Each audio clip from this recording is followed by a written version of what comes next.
Welcome to StarTalk Live at the Beacon Theater, New York City.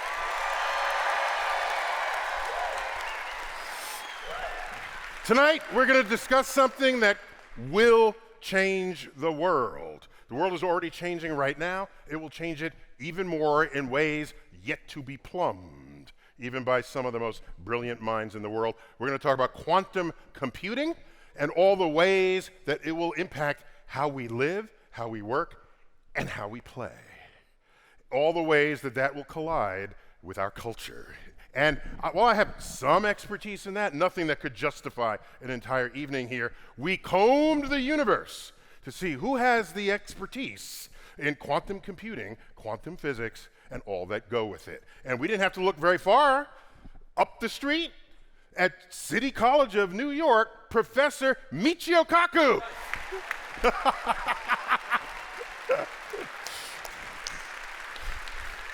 You're a theoretical physicist, best-selling author, futurist, and his most recent book is called Quantum Supremacy: How the Quantum Revolution Will Change Everything. Came out just a few months ago, and it was a New York Times bestseller.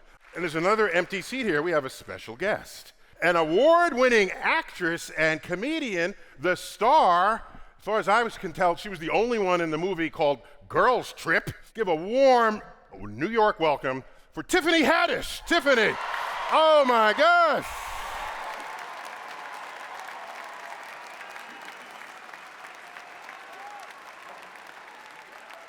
So all right, let's do this.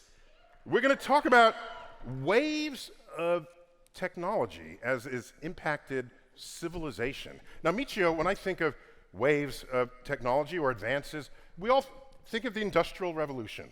It's a big, good example where society was different before it compared to after. So I didn't know that you've numbered revolutions. What are we in today relative to back then?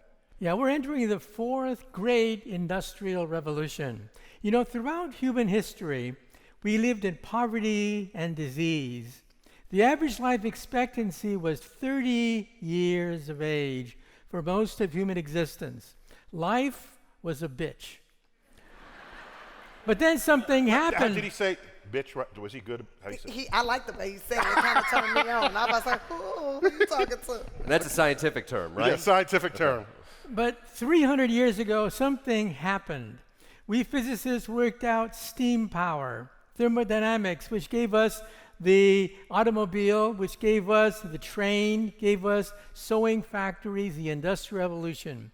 Then we physicists worked out electricity and magnetism. That gave us the light bulb. It gave us generators. It gave us power plants. Third, we physicists worked out the transistor. And that gave us the computer revolution. And now we are entering the fourth great era of scientific innovation and wealth generation: artificial intelligence and quantum computers. All right, well, let's got to start like square one.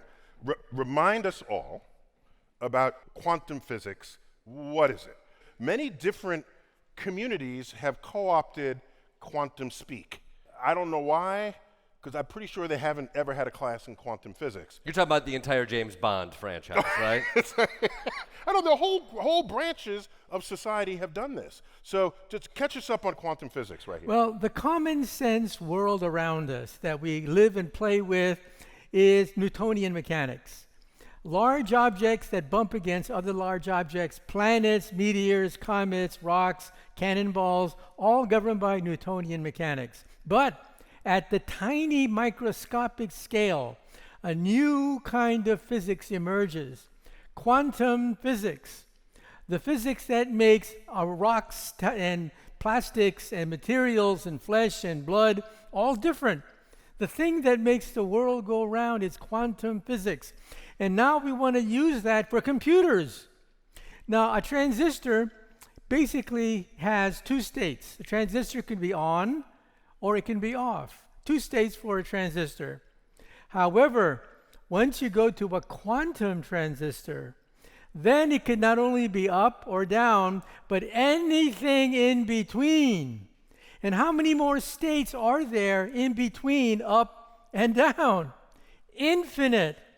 Meaning that in principle, a computer that uses atoms to calculate is infinitely more powerful than an ordinary computer. That's why all the governments of the world, scientific laboratories are rushing to see who can create the first operational quantum computer that'll change everything. I need a notebook and a pen. Oh no, I was going to use this, but No, I need this. Oh, Because okay. I need to know, what does Pluto-Matarnus mean? Well, we're talking about Newtonian physics, Newtonian? the Yeah. world of common sense, the world of cannonballs, You said planets, common comets. sense? Common sense We is don't got that here. Come on now, common sense. no common sense, not this side of the ocean. No, Yeah. no. the common sense world is Newtonian mechanics, discovered 300 years ago by the great Isaac Newton. But now we're penetrating deeper into the nature of atoms, which are governed by a totally different kind of mechanics, quantum mechanics. So here's the thing. So if quantum computing can be infinitely faster, more powerful than ordinary computing, which otherwise just has two states. Two states. Where do you see the first wave of this new phenomenon touching our lives? Where? Realize that Silicon Valley will eventually become a rust belt of obsolete technologies, just like the abacus, because of the fact that we're going away from the traditional transistor. A transistor's smallest component may be 50 atoms across. That's huge on the atomic scale. 50 atoms across is the smallest transistor that we can make. We want to make a computer out of one atom. That's an atomic computer, a computer with enormous power that could change world history in the same way that the transistor, the same way that the Industrial Revolution changed everything. We're on the precipice of this right now, you're saying. Right now, we have created the first quantum computers just about 2 years ago. That's why it's called quantum supremacy. What? We're now talking about computers. That's the name of your book, Quantum Supremacy. This sounds like you're ready for a fight. We about to be fighting robots? No fighting robots. We just gonna be obedient to them? No. Maybe we should focus on quantum equality first. Just feels maybe like a kinder way of approaching the problem. Yeah, how about that? Michio. Quantum equality, how about that? No, we're way past equality. What? We're about 1 million times past equality. Oh, you're a Republican. I get it. Okay, yeah. I get it. We've No dealt with comment. that. We've dealt with that. Wait, so since so many of us in so many fields use computing, quantum computing infused in all these fields would transform them all, I presume, provided they have questions that require this kind of extra computing power.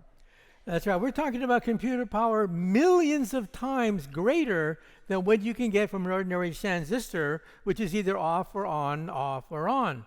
We're talking about millions of times more states and computer power in a quantum computer, which is going to revolutionize medicine, energy, space travel, transportation, you name it. Everything is going to be overturned in the same way that the transistor overturned everything after the war. Right now, if I were to look out there, is there anything touched by quantum computing? Not yet. It's not ready yet. It's not ready for prime time. When will it be? Like next week? When?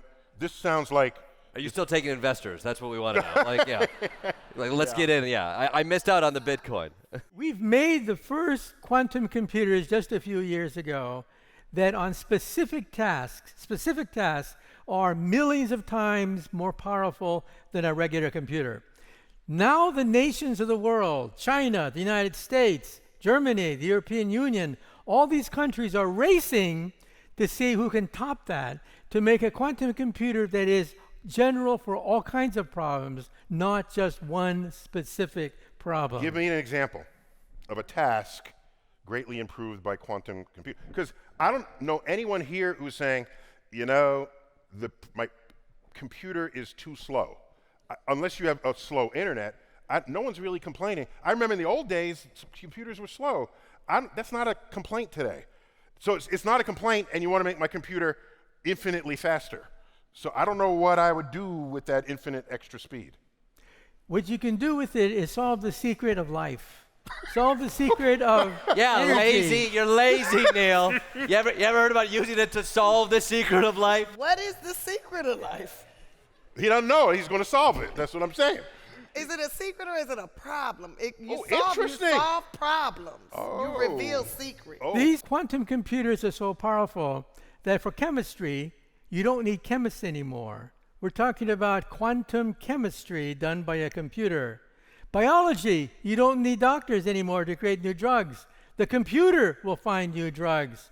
Energy, the computer will find new sources of energy. We're talking about a new industrial medical revolution right before our eyes as we make the transition from transistors to atoms.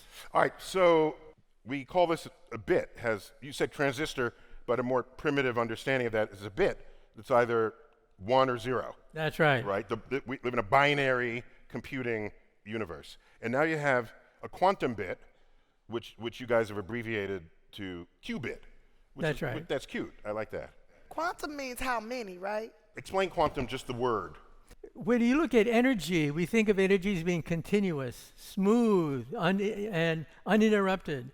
Quantum means you chop it up, that there are pieces of the quantum. And these pieces of the quantum of energy are called photons. All the universe is based on particles, nothing continuous. So the world of continuous energy has been replaced by quantum physics, the physics of particles of energy that interact with other particles of energy. So like when somebody come through and mess up your vibe, they just did a quantum leap into your existence. Well, yeah, a quantum leap is now part of the vocabulary. But it was a great show. Give him a Peacock account, you know? I'll give you my streaming password. We'll catch you. Yeah. Okay. Explain to me sort of parallel computing, because you can calculate two things simultaneously, two different things to help you get one answer. And what does quantum computing do to that problem? Well, let's put a mouse in a maze. If you put a mouse in a maze, a digital computer calculates each trajectory and says, do I turn left or do I turn right? Left or right? And how many waves does it take to go from point A to point B? There are potentially millions of paths for a mouse to go from one point to another point. That's a digital computer. One by one, it calculates each path as you go from A to B. So this path up, that's not the exit. This path is not the exit. And this is going one by one until it lands on the exit. Right. Okay, so now what? That's today. A quantum computer scans all possible paths simultaneously. Instantly, all possible paths are scanned. This is incredible. This is fantastic. This defies common sense. But this is the reality of Mother Nature. This is why Mother Nature is a quantum computer. When you go outside and you see the forest, the leaves, the trees, you say to yourself, how many chemical processes are there? Thousands of chemical processes happening. How can Mother Nature do that? Because it's all quantum. All right, so Michio, deep within quantum physics, there's this remnant of many decades past, maybe it's still with some quantum physicists, where they speak of many worlds, interpretation of phenomena that are happening but you can't see them, so maybe there's another universe in which that's taking place. Does any of this quantum computing touch on the idea that we are bringing together parallel universes?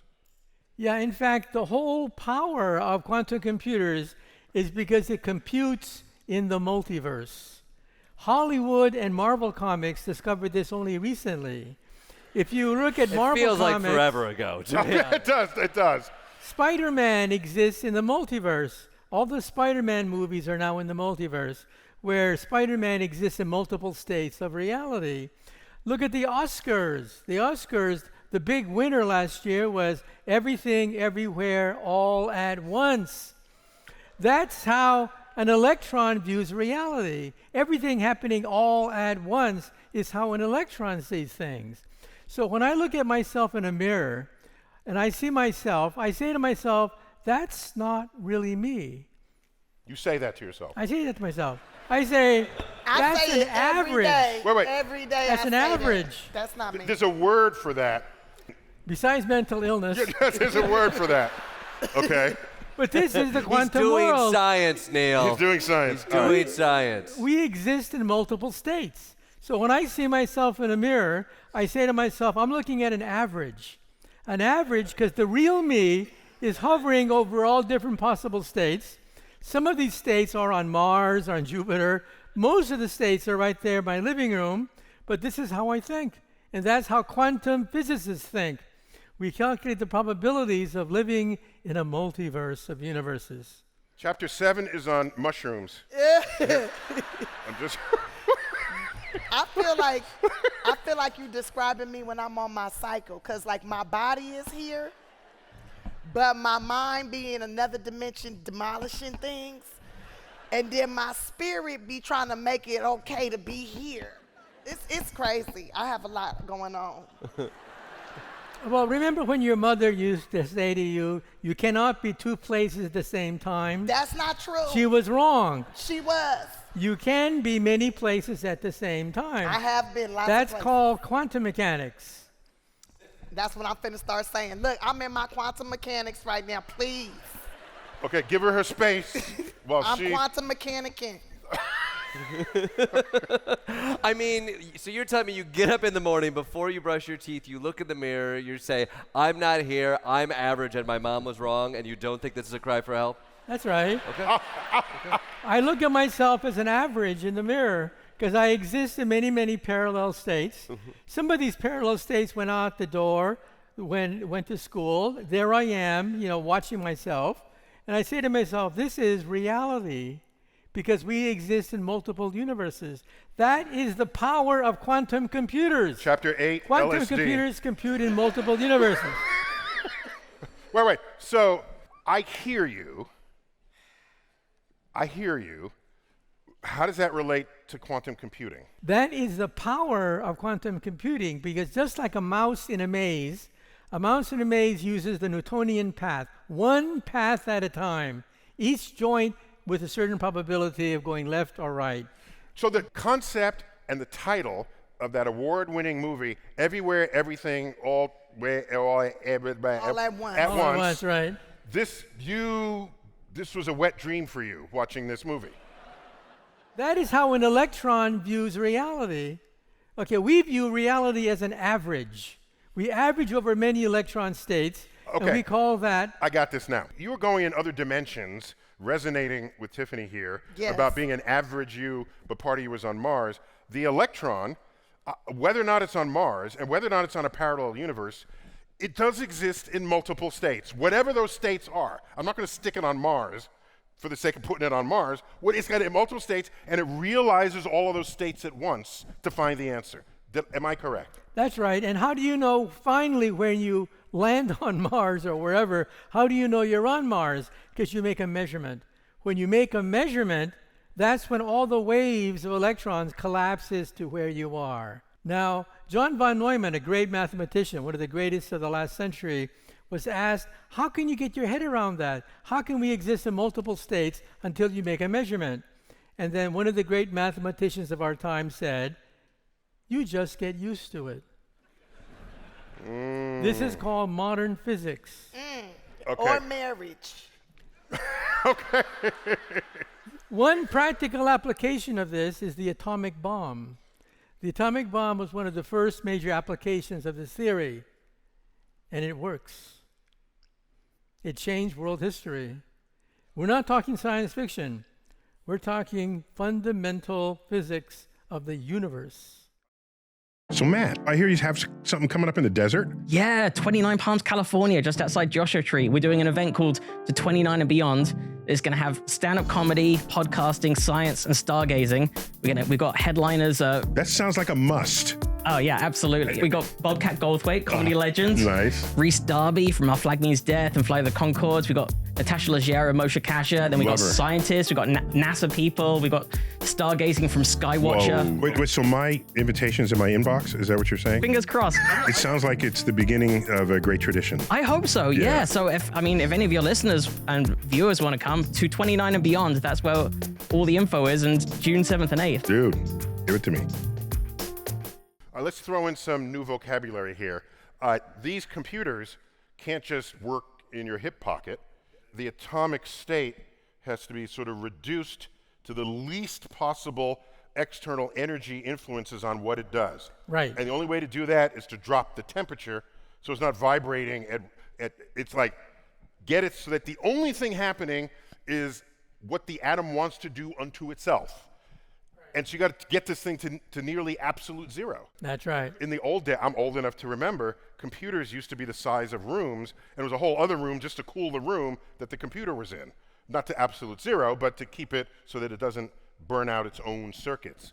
If this has to operate near absolute zero, then it's not just something that anybody has in any lab. A quantum computer today looks like a chandelier, a gigantic chandelier with all sorts of cooling pipes.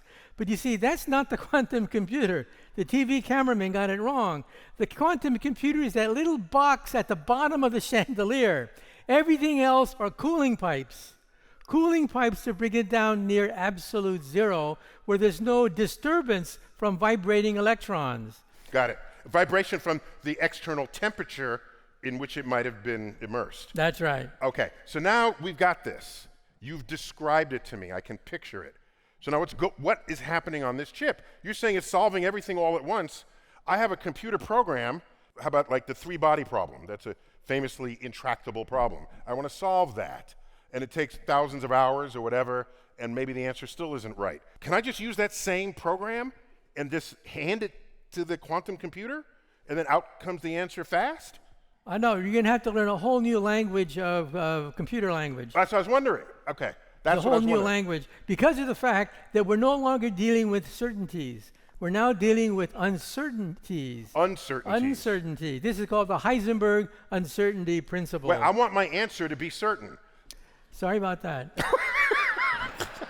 So tell me about superposition of states. Is this, when we say that an electron can be not just up or down like a 1 or 0, but in any state, at any given moment, it's living in all of those states. Is that a fair way to say it? That's right. Like the cat, Schrodinger's cat. Catch us up on Schrodinger's cat. Is that thing still alive? No one has fed it in years. You got, oh man. Somebody get to that house. Isn't it a superposition of being alive and dead? What? The most famous cat in all of science is called the Schrodinger. Garfield? It's Garfield. It's got to be Garfield. That guy eats so much lasagna and he's still alive. You're telling me that's not the most famous cat in all of science? You take a box and you put a cat in a box with a gun. What? The gun is pointed at the cat. Get help, man. The Get help. gun Stop in turn- screaming in the mirror. Jeez, let's get this guy a I want to psychologist. start dating scientists. Y'all freaky. You asked the question. I'm giving you the answer. No, it's just funny because you started up. I said, I look in the mirror and that's not me. And then You got a cat in a box with a gun? with a gun. So we got to like take this one step at a time. Okay. I love a it. cat in a box Sexy. with a Keep gun. going. Okay, we're with you so far. And the gun is connected to a trigger. And the question is the gun firing to kill the cat? In other words, is the cat dead or alive? Quantum mechanics says that before you open the box, the cat is both dead and alive simultaneously. A superposition, A superposition of a dead and alive state. of a wave of a dead cat plus the wave of a live cat. Okay? When you open the box, then the wave function collapses and the cat is alive. Or maybe the cat could be dead. This is all a question of probabilities. So in other words, is it possible to talk to dead people? Yes. In this way, it is possible under very rigid circumstances that you're not really fully dead or alive until you open the box and make a measurement. Why can't I say, you don't know if it's dead or alive? Yeah, until you don't open the know box? until you open the box. But that doesn't mean it is neither. I guess I'm not allowed in this universe to declare a truth inside of a box I have yet to open. That's right. You are not allowed to say if the cat is dead or alive until you open the box. Well, you got to do measurements, though. How long has that cat been in the box? Did you put food and water in that box? Is there somewhere for that cat to use the bathroom? Is it eating its own poop? Because then, it might make it. But if it's been 3 weeks, it ain't going to happen. That cat did it. Michio, she's got a point. I'm thinking she's got a point. What's the numbers on this? How much time is the cat in the box? Now, of course, this cat is actually a representation of an atom or a neutron. And that neutron could be the trigger of an atomic bomb. This is how atomic bombs work. Okay, so the cat is metaphor. It's a For metaphor particles, okay. for subatomic particles that set into motion the atomic bomb. So for people who don't believe in this theory, I just advise you to go to Los Alamos testing range and test your theory when the bomb goes off. Okay. He's getting dark real Wait, fast you're here. taking me- Okay. To be fair, Garfield's also a metaphor for Chernobyl. So this is how Is these that things it? work. Is that it? It's how it works. All right, so just put some more vocabulary in the house. Tell me about quantum entanglement, which has been a lot in the news lately. Does this got something to do with Will and Jada? You said Will and Jada? Yeah, Yeah, because yeah. she talked about the entanglement. Oh, right. Oh, yeah. Oh, okay, yeah. Is this about sex? Okay, one at a time. Let me answer. No, this all happens at once. Everything's at once. We can talk Michio, about quantum theory Put on your and quantum Will and brain Jada. This and is- answer all these questions simultaneously. Yeah, Yeah, touche. there is a Michio right now who's talking exclusively about Will and Jada somewhere in the universe. Scientifically, that's possible, right? Yeah. I'm not really here. That's right. You don't really want to be here. I think that's different. I think. So, tell me about entanglement. Okay, remember we talked about the fact that an electron could be spinning up or spinning down. You didn't use the word spin. You just And- used your thumb. But Right. spinning, it's a spin Right. thing. Yeah. While a quantum computer, the things can spin in any orientation. Not only that, but the two spins can interact with each other. That's called entanglement. And that should not exist in a Newtonian world. But in a quantum world, atoms talk to each other. Then the question is, how fast do they talk to each other? If you signal from one to the other, it turns out it goes faster than the speed of light. At that point, Einstein said, this is nonsense. You cannot go faster than the speed of light, therefore quantum mechanics must be wrong. Einstein put his reputation on the line and said that atoms cannot talk to each other faster than the speed of light. Well, Einstein was wrong. We've done the experiment. Information travels faster than the speed of light. But what's the catch? There's always a catch someplace. The catch is the information that goes faster than the speed of light is useless information. In other words, quantum mechanics has the last laugh. Einstein was right. You cannot go faster than the speed of light, but he was only partially right. It means that usable information cannot travel faster than the speed of light. But information that's raw, can it go faster than the speed of light? The answer is yes. Gossip, bad Gossip news. moves. So on Star Trek, when you talk to headquarters, they talk via subspace communicators, right? That's how Captain Kirk talks to Earth Command, right? Well, there is no such thing. Because some people say, well, that's entanglement. Captain Kirk is entangled with the Earth. That's how he's able to speak faster than the speed of light to get orders from headquarters. Doesn't work. The information you get from entanglement is random, static information. But Michio, it does work because it's Star Trek, just to be clear. They're just ahead of you by several centuries, that's all. No, so entangled particles are not actually communicating with each other. So in that sense, Einstein was right. In that sense, he was right. So even when Einstein was wrong, he was right. That's right. Yeah. Okay, so that's entanglement. Does that matter in a quantum computer? Yeah, because it means that below the speed of light, atoms will indeed talk to each other, and that's how they exchange information. While in a digital computer, each transistor is separate. Transistors do not talk, influence each other's mode of communication. In the quantum realm, there's a wave function that glues all these particles together, the electron wave. So the wave function, let's just dig into that just for a moment. So we've all heard of the wave-particle duality. Anyone here has heard of the the wave-particle duality. So we can think of particles. We're taught electrons, protons, and neutrons. Then you take quantum physics and you say, well, it's also a wave. But if you think of them as just particles, they cannot realistically interact other than through their charge. But if you think of them as a wave, then the wave interacts out here somewhere because it's not just localized where the particle is. And so is this the wave interactions that you're describing? Yeah, here's how it works. Fundamentally, all subatomic particles are particles, not waves. But the probability of finding that particle at any given point is given by a wave. That sentence was worth several Nobel Prizes. For something that could probably be, you get a Nobel Prize? I'm coming with some new ideas. You put that in mathematical form, and that's how it works. In quantum mechanics, all particles, subatomic particles, are particles. But the probability of finding that particle at any given point is given by a wave. All right, so Michio, you're no more powerful to manipulate anything than the precision of the tools you have at your disposal. If you're telling me what atoms are doing, what electrons are doing in a quantum computer, who's putting them there? Who's adjusting them? How is my program that I just wrote up influencing those particles? Ian, if they doing the wave, is a mascot running back and forth across the thing, getting them to do the wave like at a football game?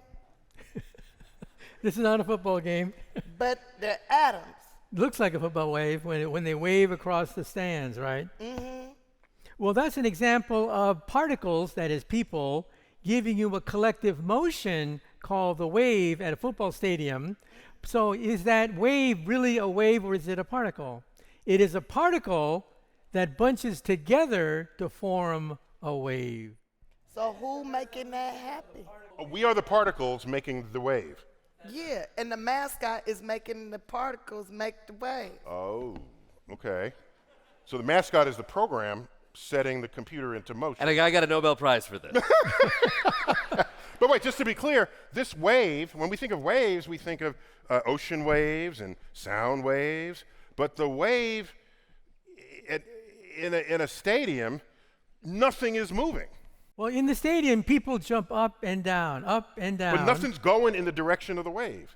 Yeah, but the same thing for sound waves. Sound waves do not necessarily have to go at the speed of sound. The vibration, when one atom hits the next atom, can go at the speed of sound. Oh. But each individual atom can be slower than the speed of sound. Okay. Yeah, he got me there. That's a good one. So what you're saying, in a sound wave, I'm just vibrating these molecules right here, and they bump the next one, and they bump the next one. So when you hear something, you didn't hear any particles come out of my mouth. You experienced the energy transmitted through the medium before it reached your ear. The energy and information goes at the speed of sound, but each atom did not. Does not. Each atom only went a very short distance and stopped. Okay, so tell me again how all this gets maneuvered and manipulated to do its business at the bottom of the absolute zero system. Yeah, when you see a picture of a quantum computer, it looks like a gigantic chandelier with hundreds of pipes.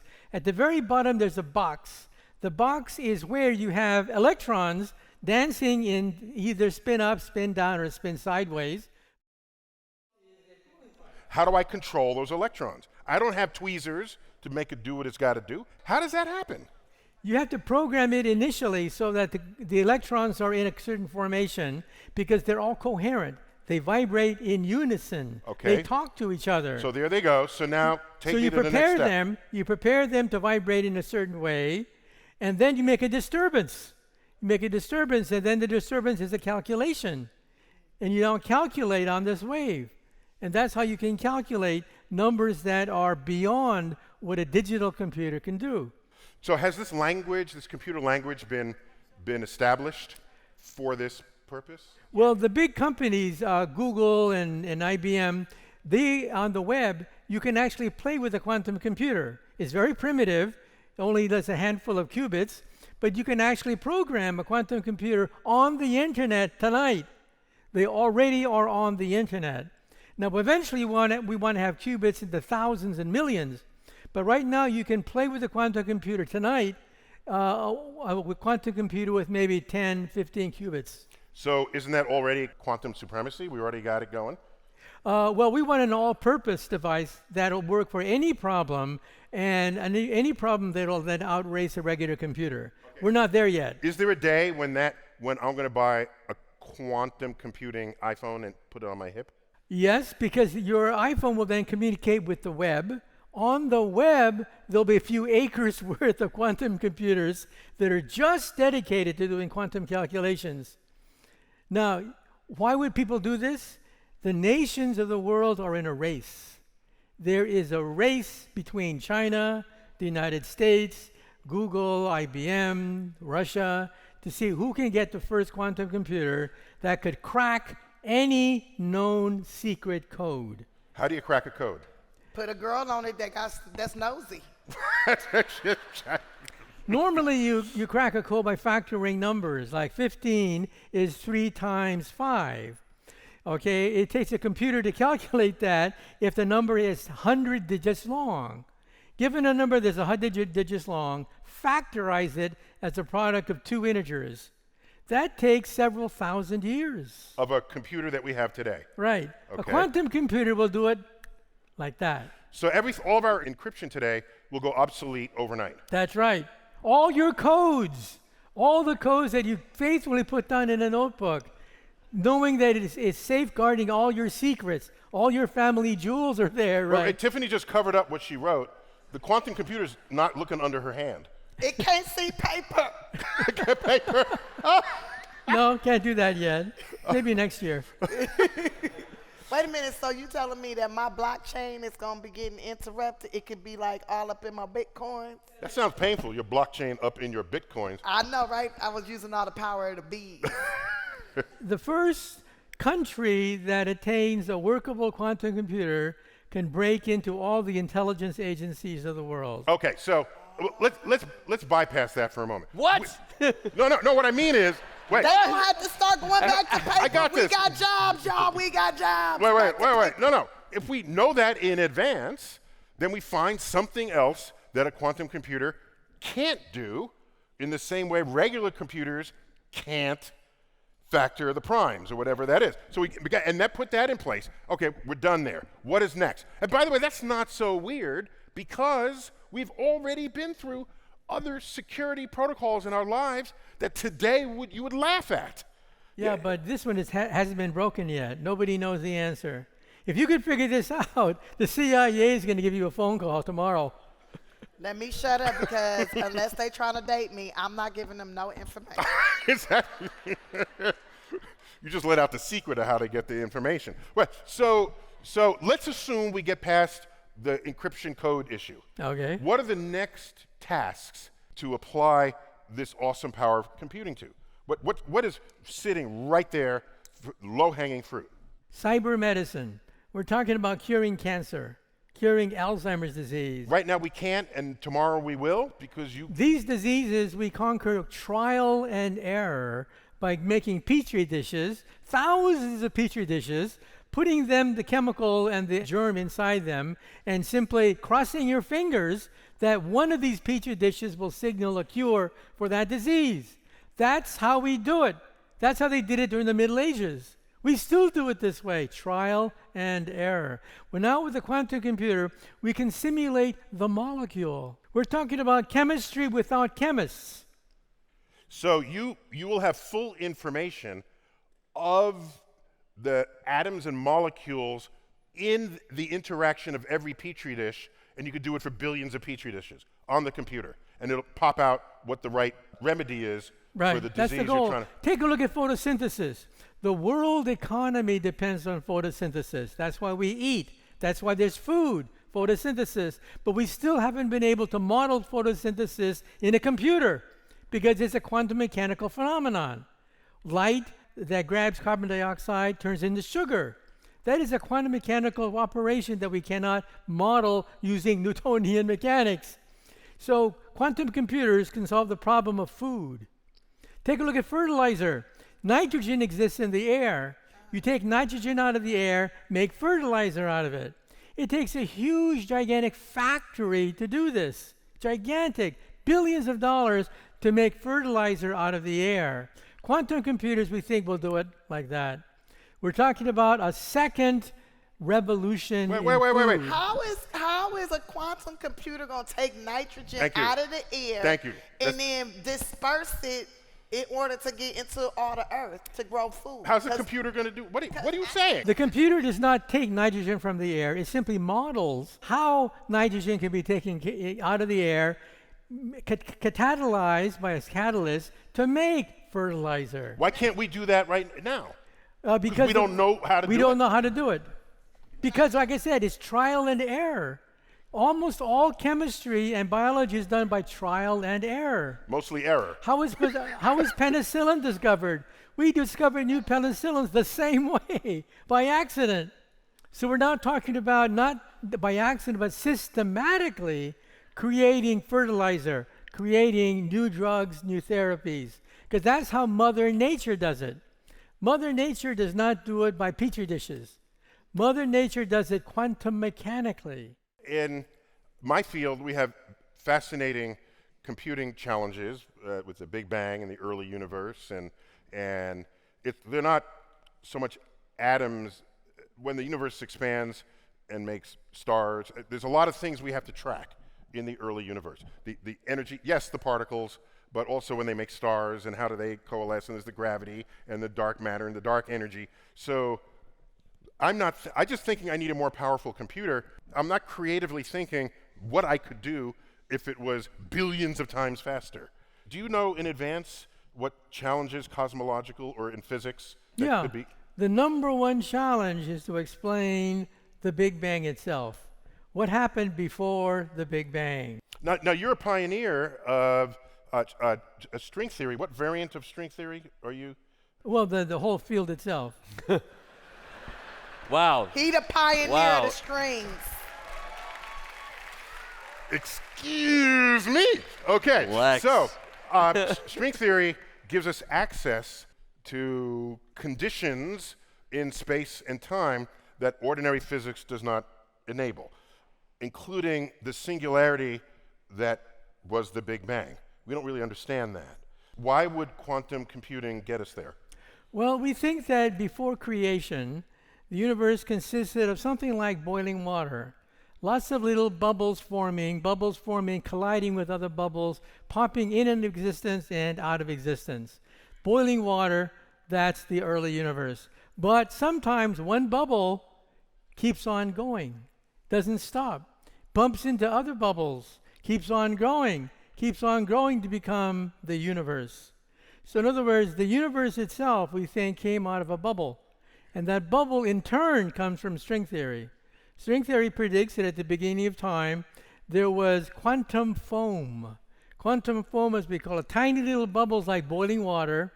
Most of the time, they pop into existence and pop out of existence, never to be seen again. But one bubble just kept on going. Why does quantum computing help you there? Because we don't know how this happened. We want to be able to calculate the equations that'll take us from before Genesis to after Genesis. And that's what we need, quantum computers. You have an understanding enough to be able to write the program that'll take us from before time to after time. That's right. However, string theory is so complicated that no human has the ability to solve the equations. We have the equations. I wrote many of them myself. You have the equations. We have the equations, but Where do you keep them? in my desk drawer. You're like, yeah, you're not afraid of somebody taking them and figuring them out. So But you see, that's where we're stuck. We're stuck at the point where we have lots of solutions, but we don't know why one solution was singled out to give you the Big Bang. This is called the landscape problem. We have a landscape of possible universes. Why did this one universe become the universe that we see today? That's why we want to solve the equation. Now, no human is smart enough to solve these equations. I repeat, no human alive is smart enough to solve these equations. Let me look at it. Tiffany's got this one. I don't know. I'm pretty good. Wrapped up. You'd be surprised. But that's why I got interested in quantum computers. I think a quantum computer may crack the problem. A quantum computer may crack the problem as to which bubble created the Big Bang. So then it'll help you focus in on that. That's right. All right, so can quantum computing help with space travel? It may help us because space travel is limited by the speed of rockets. It takes 70,000 years just to reach the nearest star traveling with the Saturn V rocket. We can't explore the universe that way. We need another way to explore the universe. And so how does quantum computing help that? Well, Einstein came up with an idea in 1935. That is, why not bend space and time on itself to give you a wormhole? The Quantum Leap TV show. Wormholes. Okay, so the public is very well versed in wormholes. I mean, we've got it. Who's this guy right here? Doctor Strange. Yeah, sure. Okay. Yep. We got Rick and Morty. Rick and Morty do it. Yep. They both open up portals through the space-time continuum, except Rick does it with actual science, and Doctor Strange uses magic. You know, just to. But then in the show Quantum Leap, because he was able to go into different, he leaped through a hole. Through a hole. Into different time periods. Through a hole. Doc Brown, you got to mention Doc Brown too. Well, that's just a time machine. And Doctor Who. But I mean, he's going through some sort of portal. And Interstellar, they found a wormhole to make their trip easier to their destination. And what about Doctor Who? Yeah, I guess so. Doctor Who. That's back when wormholes were still shown as water slides. Dr. Zhivago, I think, goes through one, maybe. But now you just step through when you're there. So how do I make a wormhole? Well, first of all, if you watch the movie Interstellar, at the very, very end of the movie, Matthew McConaughey is floating. What is he floating in? He's floating in the fifth dimension of a tesseract. He's floating in string theory. The movie Interstellar ends on string theory. He ends in hyperspace, a dimension beyond the four dimension of Einstein. You say that like, yeah, of course. Yeah, I knew that. We all knew that. Could you explain Tenet to me? Because that one I can't wrap my head around. I'm confused as hell. What we really need is Christopher Nolan here. Yeah, okay. Yeah. Who, by the way, he's a friend of StarTalk. We've had him on the show. Is that in right? the past. Yes. Look at that brag. Yeah. This guy created string theory, so that's nice, Neil, but come on. So a wormhole is highly unstable, wanting to collapse upon itself. How do you keep open a wormhole? Well, you're right. It takes positive energy, like a star, collection of stars, dead stars, to create the wormhole, which is a gateway between our four-dimensional space-time and another portion of space-time. It was Einstein himself who introduced that idea in 1935. And then the question is, how do you keep it open? That requires negative energy. We haven't seen that before. It's a new form of matter, negative matter. But negative matter will stabilize the wormhole so that in principle you can go through it to another point in space and time. Without it collapsing down on top of you. Rather than collapsing down, in which case it would crush you in half. You don't want that to happen. With half of you in one part of the universe and the other half in the other half of the universe. That's right. That really would make your day. All right. You just say negative matter like that's just a thing. But I've never seen I've experienced Negative it. matter would fall up rather than falling down. If negative matter existed, it would have fallen up billions of years ago. That's why we see no negative matter on the Earth today, because if it ever did have negative matter at the beginning of time, it would have fallen up billions of years ago. Wait, what? Wait. So I could dig in the soil, and if a rock just flew up, then that was negative matter trapped for the history of the Earth. It turns out that negative energy will also do this. It requires a lot of negative energy, but negative energy has been created in the laboratory.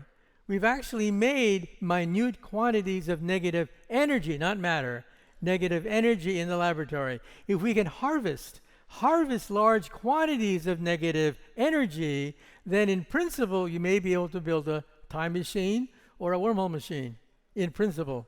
I didn't know we made negative energy. Yeah, in the way you negative energy described. is done at the microscopic scale with nanoparticles. With nanoparticles, you can play with negative energy. It exists, and we play with it. But large quantities of it are required for a time machine. Can I go through a wormhole and come out in another universe? That's the theory. No one's ever done it, so we don't know for sure. But that's what the theory says, yes. Okay, so if there's another universe, or many universes, and I can travel among them, how many other universes might there be in your quantum foam model? Well, it depends on the star that created the wormhole. If it's an ordinary star that's very massive, like a dead star, a black hole, then you use what is called the Kerr metric. The Kerr metric then describes a dying star, and it's a one-way trip. You can go through it to go to a parallel universe, but you can't come back. So you go through the black hole, through what is ostensibly a wormhole, and get you to another universe. That's right. Is this is a non-rotating black hole. No, Is right. that right? Okay. But you can't come back, okay? All right. Now, recently at Caltech, they discovered transversal wormholes, and that's the basis of the movie Interstellar, right, where you can go backwards and forward, but it requires negative matter and negative energy. Then you can go back and forth like what happens to Matthew McConaughey in the movie. And the co-executive producer of that is a professor of physics named Kip Thorne, an expert on cosmology who surely helped write that storyline. That it ends on Kip Thorne's theory. That's right. So let me get back to your earlier comment that Mother Nature is a quantum computer. Did you say that? In that sense, yes. You go outside, you see photosynthesis taking place, you see energy being converted into useful chemicals, you see life, you see all sorts of chemical processes happening, none of which can be duplicated by an ordinary computer. That's where quantum computers can come in. And all of it is happening like it's just another day under the sun. That's right. So in other words, we actually have quantum computers. They're called leaves, plants, vegetation. All of them are quantum mechanical. Why did you eat breakfast this morning? It was a byproduct of quantum computers. Why do we have a green revolution? The green revolution was a quantum revolution. That's why we had fertilized crops. And that's why we have a food shortage today, because we're running out of fertilizer. That's why we need quantum computers to come in to fill the gap. A second green revolution is a byproduct of the quantum revolution. Wow. And that would be one of the next eras that you're talking about. Yeah. Yeah. Now let's spook everyone. And everyone is a little bit spooked by the rise of AI, which is itself a product of very high-performing ordinary computers. And we're ready to have a whole internet that's faked. You're saying all the nice things about where quantum computing can take us, but won't it just magnify all the bad things as well, especially AI, to the point where AI becomes our overlords? I don't think so, because if you take a look at our most advanced... So. No, she's not sure, just doesn't think so. Okay, go on, Michio.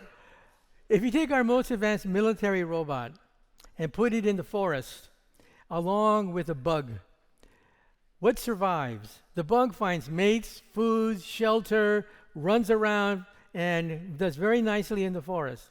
You take a military-grade robot and put it in the forest, what does it do? Falls over and can't even get up again. When our robots become as smart as a monkey, I think we should put a chip in their brain to shut them off if they have murderous thoughts. Get PETA in here. First the cat, now the monkeys. No animal is safe. That's a lot of faith. I will say, Neil, I share your fears. It feels like I don't trust the people who will have the power over these things. Like, sure, robot and dung beetle in the woods, bet on the dung beetle. But the human beings behind this, The diabolical human They're beings. diabolical human beings. This seems like an arm race, and it feels like we've been told this story before. Well, there's two dangers from AI. One is immediate, one is long-term. The immediate danger from AI is automatic killing machines.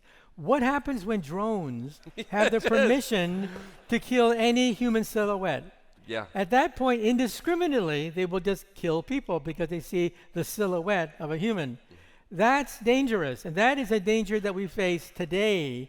That is drones that kill anything with a human silhouette. Okay. But That's okay. robot soldiers that can maneuver in the jungle, that outmaneuver enemy troops and stuff like that, we're like another, 100 years away from that. That's the danger of the Terminator. That is robots that are as intelligent as humans. We're not there yet. Wait. You yourself and I had a bet in 1999 because you were being all apocalyptic about the year 2000 and the Y2K problem with computers. Do you remember this bet? You said, like, the world was going to collapse. And I said, no, it's not. And I said, no one is going to die. And we can't count the person who dies trying to escape what they think will kill them.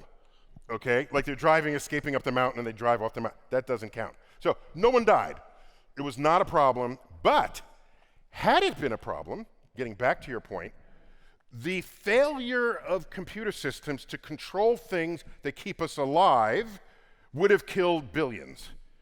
Doesn't that count as AI gone bad if that happens in the future, without there being a robot who thinks it's a chimp?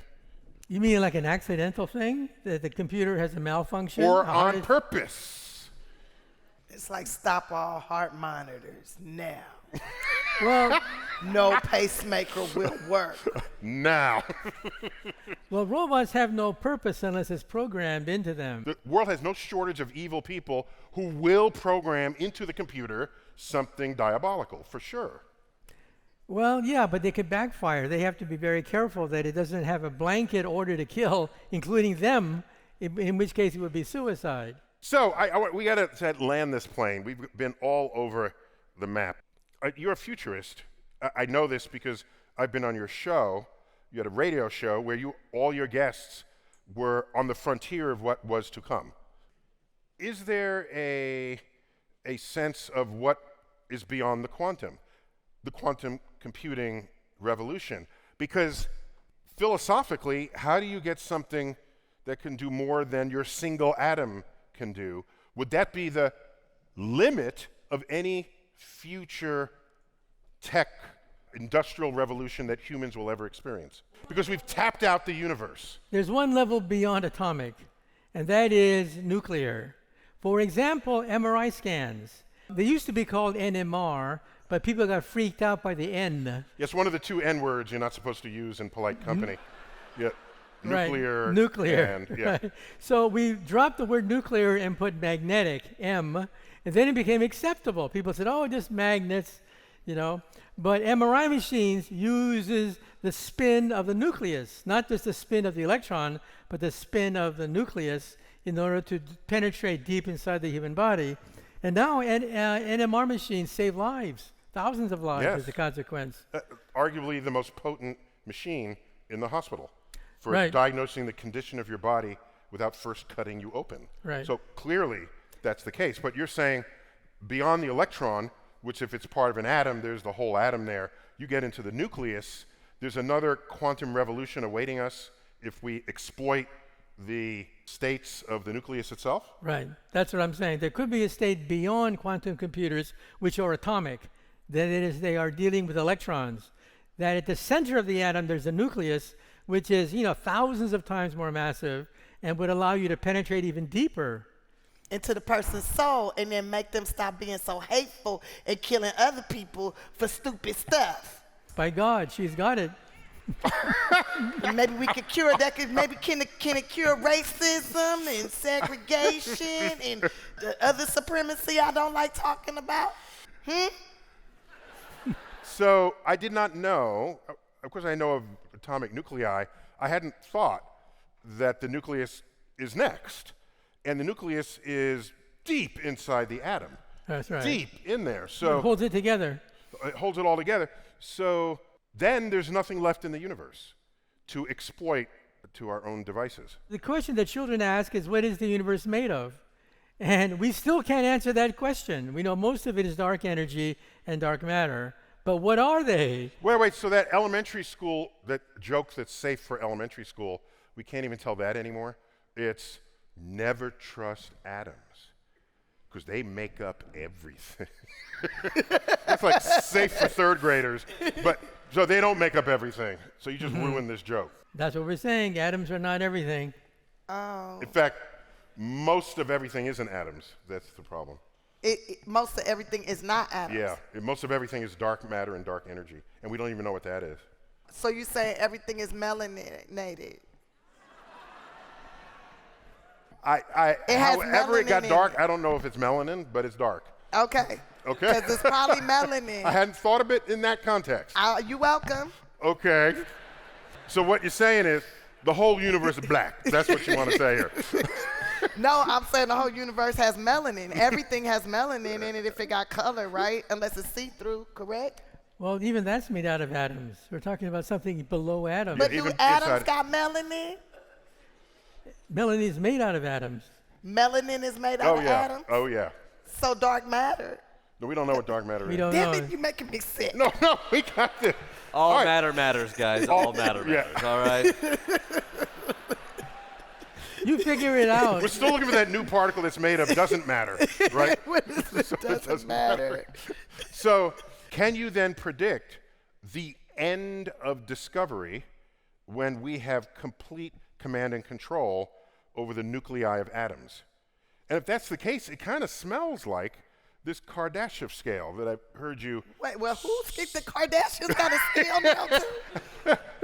Michio, just catch us up on where we are today on the Kardashev Well, scale. okay, Nikolai Kardashev, this great Russian astronomer, said that there are 3 types of civilizations in the universe. Type 1 is planetary. They control all planetary energies. They control earthquakes. They control volcanoes. The weather they control. That's type 1. Type 2. That's a very powerful civilization if you can do Very that. powerful. Yeah, Yeah, know, the future when we control the weather. Type 2 is a civilization that controls the sun. They mine the sun for energy. That's where energy comes from, directly from the sun. They're launching out of space, sort of like Star Trek. Star Trek would be a type 2 civilization. Then there's type 3. Type 3 is galactic. They roam the galactic space lanes. They play with black holes, like the Empire of The Empire Strikes Back. Now, what are we? Are we type 1 like Buck Rogers that controls the weather? Are we type 2 that controls the sun like Star Trek? Are we type 3 that controls the galaxy like Star Wars? No, we are type 0. What? Nuh-uh. Because we use the sun. We use solar panels to get electricity. But we don't play with the sun itself. No, it's too big. And too high. Yeah, I think that's the whole point. If you're a type 2 civilization, you have overcome that restriction that the sun has But placed. we use the sun. I play you know how in much, the how sun. much sun, we little bit of sun coming on the earth, and sunlight is otherwise going everywhere else in the solar system, into the galaxy, and off into the But I universe. play in it all not the time. to be used by anybody else. But if we wrapped the sun in some absorbent material, channeled all that energy back to earth, and had a way to get in the sun, meddle with the reactions, change its luminosity, that we'd be a type 2 civilization, right? Yeah? Okay. You're just sitting there waiting for the sunlight to reach you and using a little bit from your solar panel. That's all. We're talking about making the sun. Yeah. So we're type 0. When are we going to be type 1? Well, according to Carl Sagan, probably in this century. He did a calculation, one of the first calculations using the Kardashev scale. And Carl Sagan said probably sometime this century we'll hit type 1. We're very close to type 1. We're right now 0.7. Wait. He was not alive in this century. Yeah, but in the last century. So did he mean we would hit it in the last century? Last century, right. But we didn't. Well, he estimated that we are a 0.7 civilization, not 1, but 0.7 in the last century. Between 0 and 1. Yeah. Yeah.